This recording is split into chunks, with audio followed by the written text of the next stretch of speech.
ജോൺ ബ്രിട്ടാസ് ഉൾപ്പെടെ ഇപ്പോൾ ഈ വേദിയിലേക്ക് എത്തുന്നുണ്ട് ഈ പ്രതിഷേധത്തിന്റെ ഭാഗമാകാനായിട്ട്. ഒരു ആവശ്യവുമില്ലാതെയാണ് ഒരു ദേശീയ പാർട്ടിയുടെ ഓഫീസിലേക്ക് ഡൽഹി പോലീസ് കടന്നു വന്നിരിക്കുന്നത്.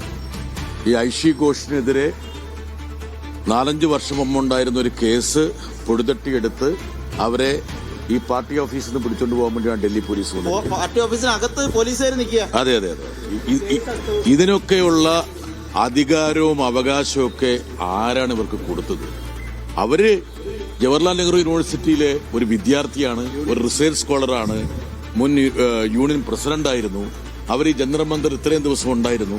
ഈ സമരത്തിന്റെ മുൻനിരയിൽ ഉണ്ടായിരുന്ന ആളാണ്, നിരാഹാരം കിടന്ന ആളാണ്. അവർ ആശുപത്രിയിലായിരുന്നു. IV വെച്ചിട്ടാണ് അവരിപ്പോൾ പുറത്തേക്ക് വന്നത്. ആ പെൺകുട്ടിയെ ഇവിടുന്ന് പിടിച്ചുകൊണ്ട് പോകണമെന്ന് ഇവർക്ക് എന്താ വാശി? പ്രതികാര നടപടിയാണ്.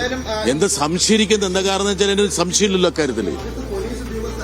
എന്തായാലും ഇത് പോലീസിന്റെയും അതായത് സർക്കാരിന്റെ ഭാഗത്തുനിന്നുണ്ടാകുന്ന ഒരു പ്രതിഷേധ നടപടിയാണെന്നാണ് ജോൺ ബ്രിട്ടാസ് ഉൾപ്പെടെ ഇപ്പോൾ പ്രതികരിച്ചിരിക്കുന്നത്. കാരണം 2021 ഒരു കേസാണ്. ആ കേസ് അടുത്ത ദിവസം തന്നെ കോടതി പരിഗണിക്കാനിരിക്കുകയാണ്. അതിനിടയിലാണ് വളരെ പെട്ടെന്ന് ആ CPMന്റെ ഓഫീസിലേക്ക് ഡൽഹി പോലീസിന്റെ ഒരു സംഘം കടന്നു വരുന്നു. ഐഷി ഘോഷിനെ തിരക്കുന്നു. ഉടൻ ഐഷി ഘോഷി ബിൽഡിംഗിന്റെ മുകളിലാണ് ഐഷി ഉള്ളത്. ഐഷിയുടെ അടുത്തേക്ക് ചെല്ലുന്നു.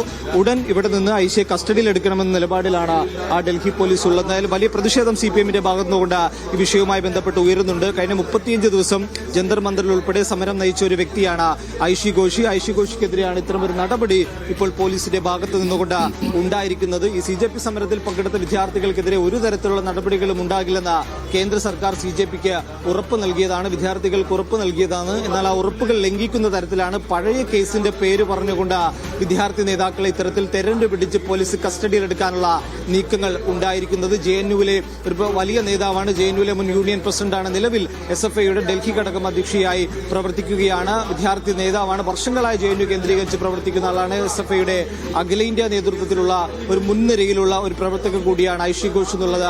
ഐഷി ഘോഷിനെതിരെയാണ് ഇത്തരമൊരു നടപടി പോലീസിന്റെ ഭാഗത്ത് നിന്നുകൊണ്ട് ഇപ്പോൾ ഉണ്ടാകുന്നത്. ഇനിയിപ്പോൾ ഇതിന് മാത്രമല്ല തൗഫീഖ, ഇന്ന് ഈ പോലീസ് അതിക്രമം സംബന്ധിച്ച ഹർജി സുപ്രീം കോടതി പരിഗണിച്ചപ്പോൾ സുപ്രീം കോടതിയിൽ നിന്നുൾപ്പെടെ രൂക്ഷമായ വിമർശനം, നിർദ്ദേശങ്ങളൊക്കെ പോലീസിന് നേരെ ഉണ്ടാവുകയും പോലീസിന് നൽകുകയൊക്കെ ചെയ്തിരുന്നു. പക്ഷെ അതൊക്കെ മറികടന്നുകൊണ്ടാണ് ഇങ്ങനെ ഒരു പ്രതികാര നടപടിയിലേക്ക് ഡൽഹി പോലീസ് കടക്കുന്നതെന്നതല്ലേ ശ്രദ്ധേയം? കോടതി ഉൾപ്പെടെ വെല്ലുവിളിക്കുകയല്ലേ പോലീസ്? എത്തിയത് ആ സമയത്തായിരുന്നു പോലീസ് ഐഷിയെ തെരഞ്ഞിവിടെ എത്തിയത്. ഒരു മുന്നറിയിപ്പ് നൽകാതെയായിരുന്നു CPMന്റെ ഓഫീസിലേക്ക്